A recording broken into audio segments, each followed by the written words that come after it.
বর্ষণ করে তোমাদের খাদ্য উৎপাদন করে দিয়েছেন। এ পানি হচ্ছে মানুষের জন্য জীবন। পানির এক নাম কি? জোরে বলেন, পানির এক নাম কি? জীবন। এই পানি এক নাম জীবন।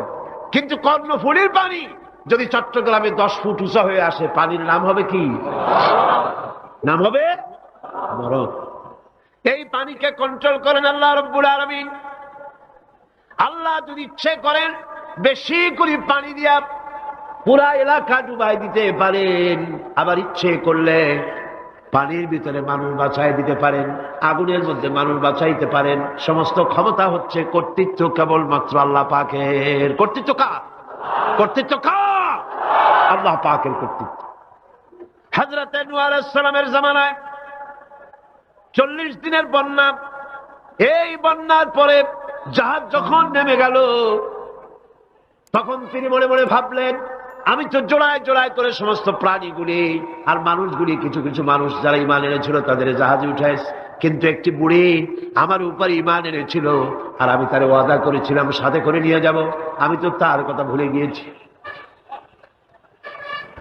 অনুশোচনা এলো। জাহাজ থেকে নেমে চতুর্দিকে লক্ষ্য করলেন, মানুষ নাই, জনপদ নাই, সব শেষ হয়ে গেছে। পাহাড় পর্বত কাত হয়ে পড়েছে, বিল্ডিং গুলি শেষ হয়ে গিয়েছে, কোন জনপদে কোনো প্রাণী নাই, প্রাণী বলতে কিছুই নাই।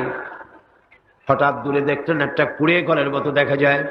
ভাবলেন এত বড় বন্যার ভিতরে কুড়ে ঘর কেমনে থাকলো? আস্তে করে হেঁটে গেলেন কুড়ে ঘরের কাছে। ভেতরে মানুষ আছে বলে মনে হলো। বাইরের থেকে প্রশ্ন করলেন, ভিতরে কে? জবাব এলো, আমি এই ঘরের মালিক, আমি এক বুড়ি বিধবা এক মহিলা। তখন নেমে গেল। তখন তিনি মনে মনে ভাবলেন, আমি তো জোড়ায় জোড়ায় করে সমস্ত প্রাণীগুলি আর মানুষগুলি, কিছু কিছু মানুষ যারা ঈমান এনেছিল তাদের জাহাজে উঠাইছে, কিন্তু একটি বুড়ি আমার উপর ঈমান এনেছিল আর আমি তার ওয়াদা করেছিলাম সাথে করে নিয়ে যাব, আমি তো তার কথা ভুলে গিয়েছি। অনুশোচনা এলো। জাহাজ থেকে নেমে চতুর্দিকে লক্ষ্য করলেন, মানুষ নাই, জনপদ নাই, সব শেষ হয়ে গেছে। পাহাড় পর্বত